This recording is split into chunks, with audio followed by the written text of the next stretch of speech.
right, this case that we're doing now is a right subtroch fracture of the femur. I just did a little drawing so you can kind of get an idea of what we're looking at here. This is the head of the femur. This is the greater trochanter and the lesser trochanter. And our patient's fracture date is right about here below these. So it's called a subtroch fracture. We're going to put a nail in her today. And we may or may not do what they call going into the head of the femur today. It just depends on the doctor's preference. But we'll pull that stuff out from the tray and I'll show you what to expect if they do go in the head. So the trays are over here. This is Smith and Nephew base tray. We use these for all of their nails. And we'll pull the same one. This is the Smith and Nephew tan fan tray. So we'll be putting in a fan nail today. So this tray right here. Same idea. We have a guide here and a bolt. Gonna put that down. And then we have an impactor that will screw onto the guide like that. And that's ready to go. Okay, from our base tray, first thing we're going to pull out is a drill tip guide wire. That'll be first. I'll go ahead and load that up.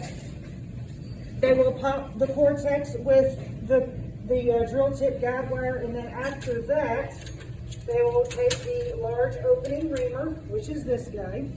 He likes to put it on this channel reamer, which comes in our fan tray, so I can go ahead and put that together. It just clicks in, sometimes clicks in.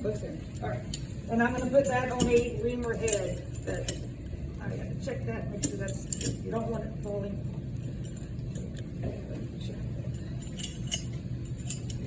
If there's something wrong with it, I can get another tray. I'm going to have the rep bring me another tray to fix that guy. Okay, so this will open up the cortex of the femur. After we open the cortex, the rep will give us a ball tip guide wire, which we will put down all the way to the distal aspect of the femur. They may have to mallet it down, and I already have a mallet on my back table. We will then measure the length of the nail with this measuring rod. And then we will tell the rep that the length of the nail that we want based on that measurement.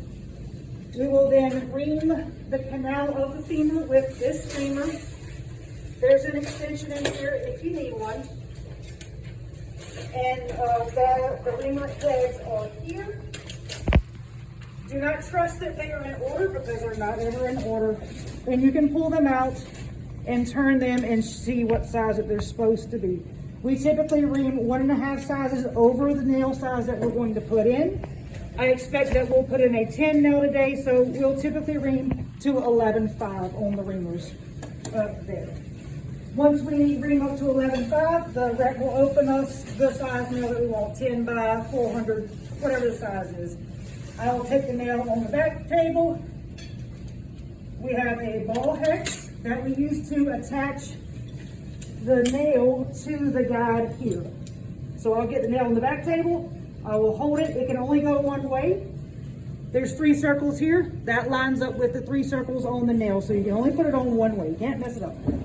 Hold it. That bolt that I put in there, I will screw this on tightly, and then I will hand the nail to them. I try not to touch the nail. It comes in a plastic sheath, so some doctors don't want you touching the nail. So just leave it in the sheath. I hand the nail to the doctor. He mounts it in. Bam, bam, bam, bam. If they do decide to go into the head, they will use this guide, and it'll just click in here. Right, this. I'm not going to put it on right now. And then once they click it in, they will take 2 sleeves, 2 crowbar sleeves, back to back.